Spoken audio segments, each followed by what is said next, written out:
Coming up on Football Tonight, Central welcoming in North Kansas City tonight in a battle of two 3-1 teams. Plus, while an MEC showdown on the south side features an undefeated Savannah and a 3-1 Benton Cardinals team. And in 8-man football, it's a top 5 showdown between Platte Valley and Albany. Highlights and more coming up on Football Tonight.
Week 5 of Football Tonight is finally here. Thanks for joining. I'm Mitchell Ribberall, joined by the one and only Chris Roush. Chris, another Friday night of football and another day you and I are both here.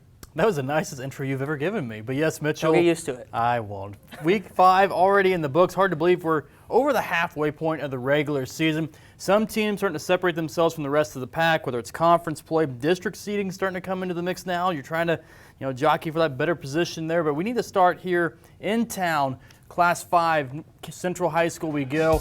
2 3-1 teams. North KC in town taking on Central. Not the first half, Central won in this one. They go to the half down 39-14, trying to get something going right before the end of the half. But they turn over on downs on this drive. Go into the break down by 25. Second half, Stone Wettlaufer and crew trying to turn things around. North Kansas City gets the ball first, but Central's defense stands strong. Central gets the ball now. Wettlaufer out of the gun to Gabe Fields with a screen. Gains about 7 on the play or so, but this drive stalls and gets backed up with some penalties. On the punt attempt, Central deep in their own territory. They had a few issues early, and this one gets blocked. It's a 5 for the loose ball. North KC touches it, never gets possession of it. Central recovers, but it does end up North Kansas City's ball. Ensuing drive. Central's defense standing strong, but North Kansas City does score twice in the second half, picks up a 53-14 win over Central. Now we head to the north side. Lafayette taking on the Bears from Sarcoxy. Second quarter, Irish down 6-0. The Bears with the rush. Lafayette forcing the fumble there. Good defense, but the Bears recover it. And to end the half now, final play of the first half, Irish trying to get on the board. Compton drops back, rolls right, fires it downfield to Malik Reed, who makes the snag but doesn't keep his feet in bounds. No score, 6-0 at half. Now second half now on the one. Compton QB keeper, and he gets in. Took him a couple tries there, but he finally gets in. Irish first score, but this one not going Lafayette's way. Sarcoxy takes this one 18-7. Lafayette still looking for their first win of the season. From the north side down to the south side, Savannah 4-0 visiting the 3-1 Benton Cardinals. First drive, third and about 23 after some penalties for the Cardinals. They do pull off a big play here on the pitch and catch. It's about a 22-yard gain, so it brings up a 4th and 1. Savannah stops them, takes over. Savage's first drive of the game in the red zone. Ethan Dudek out of the gun, fakes the handoff, play action, rolls to his right, finds Zayden Snap in the back of the end zone. Touchdown Savannah. It's 7-0 Savages. Benton does score in the first quarter on a Rich to Doman connection, and Doman, he's a hard guy to bring down. A couple other big-time receptions here for him in the first half. Breaks tackles, keeps his feet moving. Doman, he's a big playmaker for the Benton Cardinals a little bit later on too. This time, fakes the handoff. Now Doman, the out route, trying to get something going. That one doesn't result in a score either on that drive. Then Savannah gets it back early second quarter. Nolan Smith on the quick run, gets down inside the 10-yard line. Then it's Cade Chappelle. Big week last week against Lafayette. He bulldozes his way into the end zone. Savannah moves to 5-0 on the year with a 54-22 victory. And it was a packed house at Cameron High School as the Maryville Spoofhounds taking on the Cameron Dragons. from the opening kickoff, it was all Spoof Hounds in this one. A quick 3-and-out by the Dragons would set up the Hounds in great field position their first drive. However, the Dragons, a big interception right there by the freshman River Meadows to give them the ball back early in the first quarter. And on following drive, Dragons fumble the ball, setting Maryville up easy for a touchdown run right here, putting Maryville up 7-0 after just 5 minutes. A lot of action, and the turnovers just killing the Dragons, as on the following drive, Dragons fumble again. The read option, which set up Maryville inside the 30. Another touchdown from Derek Quinley, and the Spoof Hounds jump out to 14-0, and Maryville goes on to win 49-0.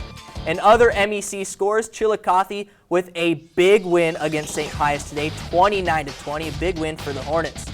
Don't go anywhere, because when we return here on week 5 of football tonight, Missouri High School football, including the East Buchanan Bulldogs looking for their 4th win of the season. And the Mid-Buchanan Dragons looking to keep their undefeated season alive. Stay tuned. More football coming up next.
Welcome back to Football Tonight, Week 5, and you're still here. I know I said it earlier, but I don't know why you're surprised. You know, you were hurt a couple weeks, hurt. A lot of people say, you know, with your leg. I don't unreal. know. It's just nice having you here, Chris. I'm sure it is for you. Yeah. We almost replaced you with a plant last year and last week. Anyway, let's continue on. KCI football, Mid-Buchanan down in Lathrop. Defense heavy in this ball game to begin the game. Couple of punts early in this one. First drive for the Mules of the quarter. Trying to get something going against the Dragons in this one. Mid-Buchanan has a really stingy defense. That's kind of been their MO for the last several years. Lathrop trying to get something going here. First drive for the Mules. As we were having some technical difficulties with this one, we'll come back to it maybe later on in the broadcast. The Dragons do pull off a victory tonight. They move to 5-0 on the season. They defeat Lathrop and move to 5-0 on the year. Other scores, Lawson taking on West Platte. They get a 29-6 win. Lawson goes to 3-2 on the year. And we go over to Hamilton. Hamilton Hornets hosting the East Buchanan Bulldogs. Hornets hoping to get in the win column as the Bulldogs are battling for their 3rd straight win. Second quarter we go, just over 2 minutes left. Bulldogs already up 28-0, and running back Trevor Klein takes the snap, makes a quick toss to Aiden Hensley, who avoids one tackle, breaks free before finally being brought down right in front of the camera. I love that shot. Later in the same drive, Klein again, this time gets the ball, tries to run around, but Hamilton right there, good defense, and that would force the Bulldogs to kick a field goal, extend their lead to 31-0. Now Hamilton trying to get something going before halftime. A good run there. McBee hands it off to Tate Utsi, runs across the field for a big gain. And with just seconds left, McBee steps back, throws to his left, but it is picked off by Hensley, who he's got blockers and some room to run. He easily runs that back for a pick six, and the Bulldogs proved to 4-1 on the season, winning 45-16. Over in Plattsburgh tonight, Tigers taking on North Platte. Pick up half number 2. Plattsburgh's looking all right running the football. Things looking upward coming out of the half with the dry stalls. North Platte gets the ball, gets some tough running of their own. Captain up the driver, the QB sneaking just a little bit. They go up 45-6. North Platte getting their 3rd win of the season. They win 45-6 over Plattsburgh. Helton Grand River Conference scores tonight as 2. Milan beats Trenton 21-7, and Putnam County going to 4-1. They defeat Princeton 40-16. Out in Gallatin, it's a battle between the Bulldogs and the Wolverines. Gallatin coming in tonight looking for their 5th straight win, while Maysville looking for their 3rd win in a row. Early in the first quarter, Maysville is up 6-0. Quarterback Chris Goward takes the snap, tried to run, but is hit hard and taken down. And later in the second quarter, Gallatin has the ball near the end zone. Quarterback Peyton Rainey snaps the ball, tries to run himself, but defense swarms and sacked for the loss. Now just before the half, Rainey hands the ball off to Draven Wright, runs to the far side of the field, avoiding all the defenders, and is brought down in the end zone to tie the game up. But Gallatin goes on to win this one 35-12 for their 6th straight win. And another GRC matchup today, South Harrison wins 16-8 against Polo. Halfway done with the show, we still have a lot of football coming up, including Mitchell's favorite, 8-man football. We're going back, including North Andrew, where they're trying to start their season 5-0. Highlights coming up. And the Bishop LeBlanc Golden Eagles hosting a top 3 team in 8-man football. Can the Golden Eagles come out on top? Stay tuned. Highlights coming up next.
Welcome back to football tonight. Chris Roush, Mitchell Riberall. Now we go to 8-man football, and we're starting to see some teams kind of separate themselves from the rest of the pack at this point in the season. You have teams like North Andrew, you have Albany, Platte Valley, Archie. And speaking of Archie. Yeah, speaking of Archie, they were here in town going up against Bishop LeBlanc, who's trying to get back into that conversation. So we might as well just start over at LeBlond. Bishop LeBlond hosting Archie Whirlwind. Earlier in the first, Eagles marching down the field. Landon Gardner in shotgun, fakes the handoff, but gets laid out in the backfield. A couple plays later, though, Gardner in shotgun, rolls out to his right, pump fakes, keeps it, lowers his shoulder, and lays down a hit of his own and gets in the end zone. 2-point conversion, good. Eagles lead 8-0. Archie moving downfield. Briar McIntyre in shotgun with a snap. Bullets off the outside. Bus chased down before he can break free. Now later in the first, Eagles with the ball back. Gardner again rolls out to his left. Looks downfield. Heaves it. Jake Carell makes a leaping grab. That's a nice duo right there. LeBlond still in possession. Gardner once again in shotgun. Takes a snap. This time he keeps it. And he runs in untouched into the end zone. Eagles lead 14-0 at the end of the first. But Archie comes back big in this one and wins 56-28. Other 8-man area scores, Mound City falls at home 46-12 to Nottoway Valley. Up in Rosendale, North Andover hosting St. Joe Christian tonight. First drive of this one, the Cardinals. Braxton Linville drops back, finds Dawson Eichner completely wide open. That is a North Andover Cardinal touchdown on the first play of the drive. Now Lions turn. Drop back, pass, almost picked off by Matthew Evans. Ooh, that was close. And then, same drive. Jacob Claybaugh in the gun, finds Logan Hubble for the catch. The Lions get something going here too. Touchdown SJC, but North Andover only needing one play drives to get things going for them. This time, hand off to Andrew Goff. Say that 3 times fast. He breaks tackles and is off to the races as he scores. North Andover wins big in this one, 86-30. Other scores tonight, Grand River Conference games. King City falling to Worth County 42-8, and then Stanberry getting a big win tonight, 84-48. Lots of scoring in that one in 8-man football. Don't go anywhere because we still have a lot more to get to, including Week 4 over in Kansas with Riverside looking for a win at home. Highlights coming up from there. And a top 10 showdown in Albany tonight. Highlights from this showdown coming up next with much more.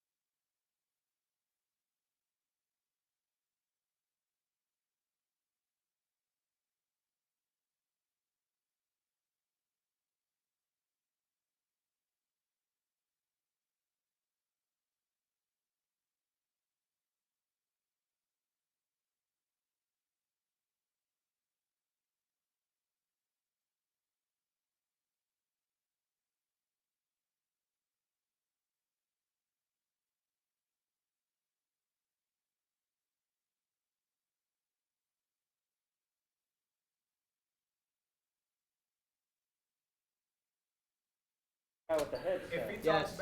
You want to do a mic check? Yeah, check. 1, 2. 1, 2.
Number 2, Platte Valley. Number 4, Albany. Aiden Blackford and company trying to get things going against the Warriors early. He rolls to his right, finds Jackson McCrary, the fullback for the score. Platte Valley early up in this one. Albany answers. Kemper Klein, option to Troy Popplewell. Touchdown, Albany.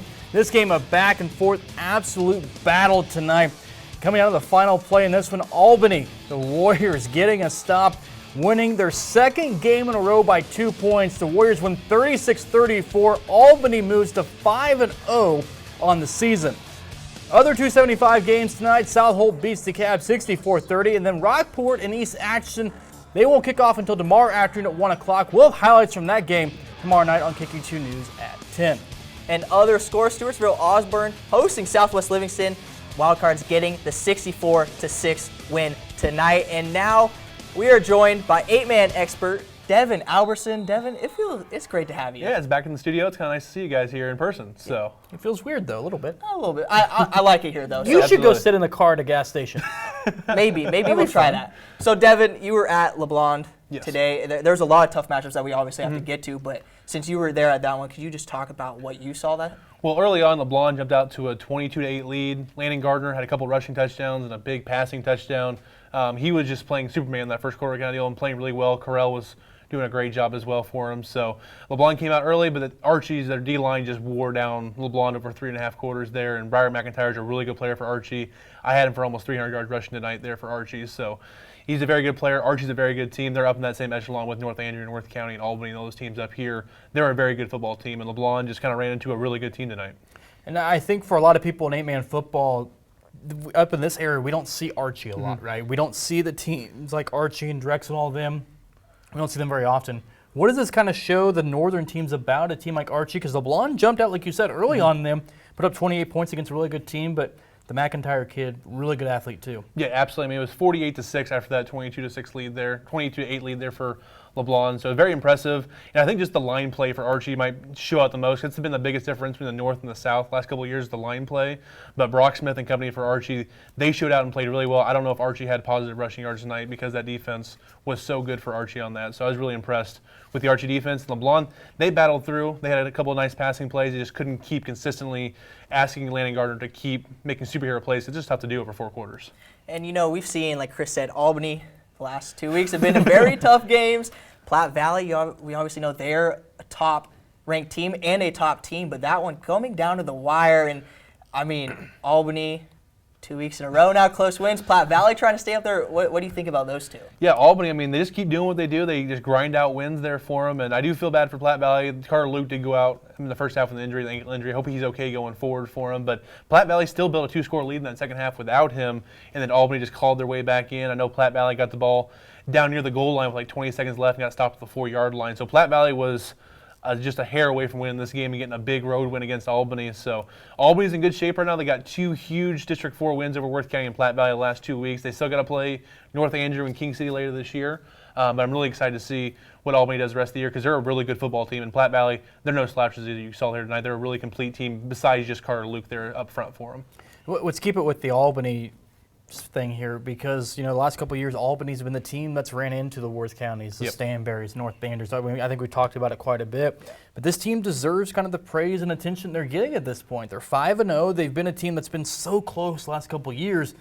Is this the year where you see a guy like Kemper Klein, one of the best quarterbacks in the state, just kind of we're seeing them take that next step, but is this the year where Albany's putting everybody on notice? Yeah, absolutely. Like 2 years ago, they had 3 or 4 losses that year by less than a touchdown. They're winning those games this year. I think a lot of that's just maturity. A lot of those guys were sophomores then, still learning how to win versus tough games versus top teams in 8-man football. So I'm impressed to see what Albany does the rest of the year. And Coach Fountain out there is one of the better coaches in 8-man football. I know his record is still below 500 for his career, but the way he coaches does not reflect his record there. He's a very good coach. Even when they had down talent, everyone's like, Albany is so tough to play. So now that he has a lot of really good talent, Kemper Klein and maturing and all the guys there, they're a really dangerous team because of how well coached they are as well.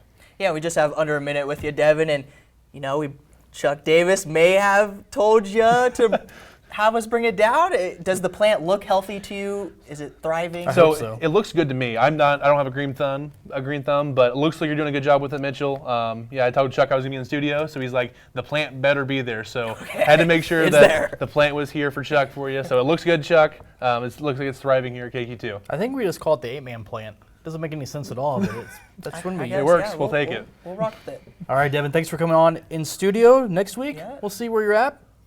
We'll put Mitchell in a car, though. You can just sit in the parking lot and do this. That'd be fun. No worries. Thanks, All right. Devin. Thanks, guys. Some more highlights now. Riverside taking on Jackson Heights. Early in this one, the motion man goes in motion, gets the handoff, and a few blocks ahead of him. That's a pretty decent run right there for Riverside. Now second quarter we go, and it's Riverside's ball. Cyclones drop back, and they go for gold. Beckham Griffins finds Ryder Davis. Oh my goodness, what a throw, what a catch. Open space, that's 65-yard touchdown for Riverside. Jackson Heights trying to get anything going.